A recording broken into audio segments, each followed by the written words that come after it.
2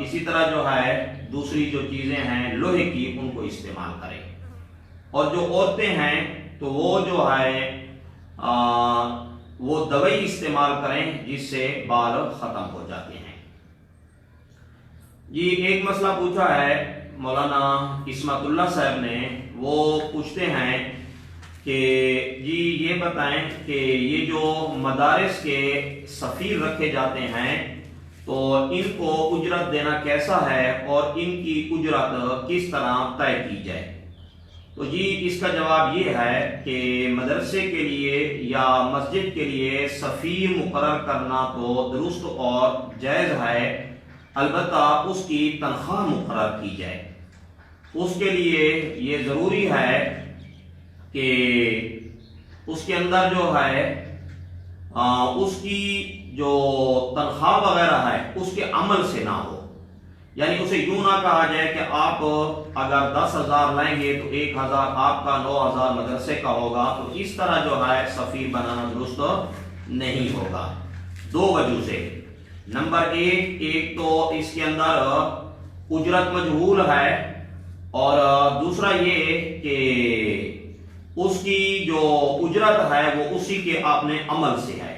ہاں آپ اس کی تنخواہ مقرر کر دیں، یوں کہہ دیں کہ آپ کو روزانہ کا 500 ملے گا یا جو ہے آپ کو ماہانہ 10,000 ملے گا، ہاں البتہ اگر آپ 1,000 روپیہ لیں گے تو آپ کو انعام کے طور پر 50 روپے دیے جائیں گے، تو یہ جائز ہے، یہ درست ہے۔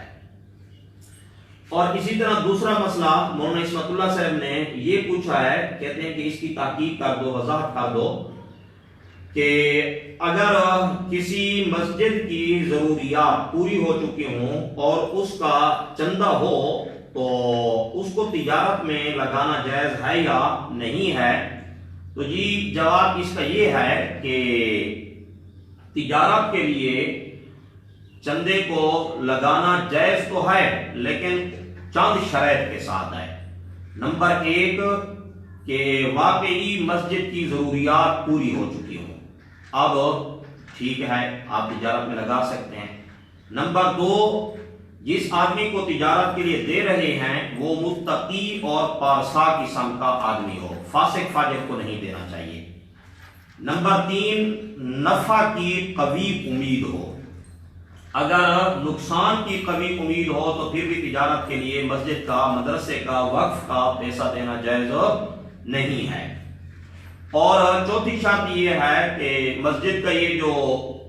رقم تجارت کے لیے دی جا رہی ہے، جو انتظامیہ کمیٹی ہے ان تمام حضرات کی مشاورت سے دی جائے۔ یہ شرطیں پائی جائیں تو اب تجارت کے لیے دینا جائز ہے۔ اور ساتھ یہ بھی ہے کہ تجارت میں جتنا نفع ہوگا وہ سارے کا سارا مسجد کو ہی دیا جائے گا۔ اور ایک مسئلہ یہ ہے کہ مسجد کے پیسے یا مدرسے کے پیسے ہوں، کسی کو قرض دیے جا سکتے ہیں یا نہیں دیے جا سکتے؟ تو جی اس کا جواب یہ ہے کہ مسجد اور مدرسے کے پیسے جو ہیں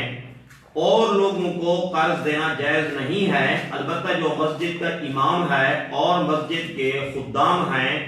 اور اسی طرح جو مسجد کے مؤذن ہیں اور مدرسے کے مدرسین ہیں تو ان کو قرض دینا جائز ہے، یعنی جو رقم مدرسے اور مسجد کی ہے تو اس سے قرض دینا ان حضرات کو جائز ہے، کیونکہ ان سے واپسی کی بھی امید ہے، اور ساتھ یہ ہے کہ ان کو چونکہ تنخواہ اسی حساب سے دی جاتی ہے تو وہاں سے بھی اس کو وصول کیا جا سکتا ہے، اور لوگوں کو اس کا قرض دینا شرعاً جائز نہیں ہوگا۔ جی اسی طرح ایک مسئلہ پوچھا ہے صابر علی صاحب نے نوتک سے، وہ پوچھتے ہیں کہ قبرستان کے اندر نماز پڑھنا جائز ہے یا نہیں ہے؟ تو جی جواب یہ ہے کہ قبرستان کے اندر ایک ہے کہ قبرستان کے اندر قبریں بنی ہوئی ہوں، ایک ہے کہ اس کی ایک طرف میں خالی جگہ پڑی ہو۔ جو خالی جگہ پڑی ہے تو وہاں اتفاقیہ طور پر اگر نماز آ جائے تو پڑھنا جائز ہے، وہ جگہ پاک ہو، یعنی اور شرائط نماز کے موجود ہوں تو وہاں نماز پڑھ سکتے ہیں۔ اگر سامنے قبور ہوں تو پھر وہاں نماز پڑھنا درست نہیں ہے، کیونکہ اب جب یہ سجدہ کرے گا تو اس سے یہ شبہ ہوگا کہ یہ قبر کو سجدہ کر رہا ہے، اس لیے وہاں نماز نہ پڑھی جائے۔ اور دوسرا مسئلہ انہوں نے یہ پوچھا ہے کہ جس کمرے میں آگ جلائی جا رہی ہو، یعنی جیسے کہ عام طور پر دستور ہوتا ہے کچن وغیرہ کے اندر، وہاں نماز پڑھ سکتے ہیں یا نہیں پڑھ سکتے؟ تو جی جواب یہ ہے کہ اگر سامنے آگ جل رہی ہو اور اس طرح چراغ جل رہا ہو، بلب جل رہا ہو، وہاں نماز پڑھنا درست ہے، اس میں کوئی ممانعت نہیں ہے، کیونکہ یہاں یہ شبہ نہیں ہے کہ اس کی عبادت کی جا رہی ہے۔ یہ اسی طرح ایک مسئلہ پوچھا ہے ہمارے دوست ہیں بھائی ثناء اللہ صاحب، انہوں نے مسئلہ پوچھا ہے سندھ سے۔ یہ پوچھتے ہیں کہ بدعتی امام کے پیچھے تراویح پڑھنے کا کیا حکم ہے؟ تو جی جواب یہ ہے کہ جو امام اس قسم کا ہو کہ جو بدعات کا ارتکاب کرتا ہو، تو دیکھنا یہ ہے کہ اگر اس کی حرکات اس قسم کی ہیں کہ ان سے شرک اور کفر لازم آتا ہے، تو ایسے امام کے پیچھے نماز پڑھنا بالکل ناجائز اور حرام ہے۔ جیسے کوئی آدمی یہ عقیدہ رکھے کہ جیسے اللہ ہر جگہ حاضر ناظر ہے، نبی علیہ الصلوۃ والسلام بھی حاضر ناظر ہیں، تو اس قسم کے عقائد کفریہ اور شرکیہ ہیں، ایسے امام کے پیچھے قطعاً نماز نہیں ہوتی۔ اور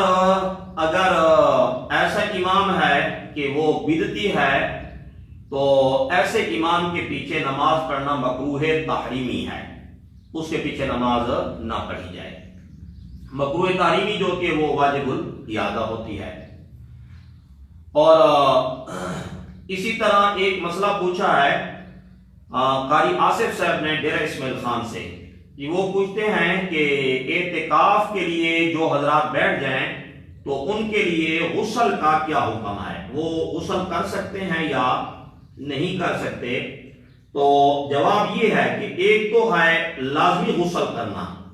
آدمی سویا ہوا ہے، احتلام ہو گیا ہے، تو اس کے لیے تو وہ مسجد سے باہر جا سکتے ہیں۔ ایک ہے غسل ٹھنڈک اور تبرید کے لیے، تو اس غسل کے لیے وہ مسجد سے باہر نہیں جا سکتے۔ البتہ اس کی ایک صورت، ایک ہیلا احسن الفتاوی کے اندر لکھا ہوا ہے کہ آدمی اپنے زائد کپڑے اتار کر صرف اتنے کپڑے ہوں اس کے جسم پر جس سے سطر اس کی چھپی ہو، اور یہ بغیر تقاضے کے لیے جائے، جیسے آدمی چھوٹے پیشاب یا بڑے پیشاب کے لیے جاتا ہے، اس صورت میں جائے اور جتنا وقت وضو پر لگتا ہے اتنے وقت کے اندر اپنے اوپر پانی بہا کر فوراً مسجد میں آ جائے، تو پھر یہ جائز ہے، اس طرح غسل کر سکتے ہیں۔ اور بہتر صورت یہ ہے کہ مسجد جہاں ہم جوتے اتار کر اندر داخل ہوتے ہیں، وہاں جو نکاسی کی جگہ ہوتی ہے وہاں پر کوئی پلاسٹک وغیرہ بچھا دیا جائے تاکہ مسجد بھی خراب نہ ہو، اور کبھی کبھار اگر ٹھنڈک کے لیے غسل کرنا ہو تو وہاں کرنے کی اجازت ہے۔ اس کو اپنا طریقہ کار اور شیوانہ بنا لیا جائے کہ ہر جو ہے 10 منٹ بعد، 15 منٹ بعد، گھنٹے بعد، صبح شام دوپہر آدمی جو ہے نا وہاں غسل کرتا رہے، تو پھر یہ درست نہیں ہوگا۔ کبھی کبھار اس کی گنجائش اور اجازت ہے۔ جی اسی طرح ایک مسئلہ پوچھا ہے خانیوال سے سلیمان طارق صاحب نے، وہ پوچھتے ہیں کہ آدمی اگر روزے کی حالت میں ہو اور احتلام ہو جائے تو پھر اس کا غسل کرنے کا کیا طریقہ ہے؟ تو جی جواب یہ ہے کہ اس کے غسل کا وہی طریقہ ہے جو عام حالات میں غسل کا طریقہ ہے۔ البتہ عام حالات کے اندر جو کلی کرنے میں اور ناک کے اندر پانی ڈالنے میں جو مبالغہ کیا جاتا ہے، تو روزے کی حالت میں یہ مبالغہ نہیں کیا جائے گا، باقی کلی کی جائے گی، ناک میں پانی بھی ڈالا جائے گا۔ چونکہ غسل کے اندر کلی کرنا اور ناک میں پانی ڈالنا تو فرض ہے، لیکن مبالغہ کرنا یہ سنت ہے، اس لیے آپ کی یہ سنت رہ گئی ہے، باقی آپ کا فرض غسل جو ہے مکمل ہو گیا ہے۔ یہ اسی طرح ایک بات لوگوں کے اندر یہ مشہور ہے کہ جو شیرخوار بچہ ہے، دودھ پیتا بچہ، یہ اگر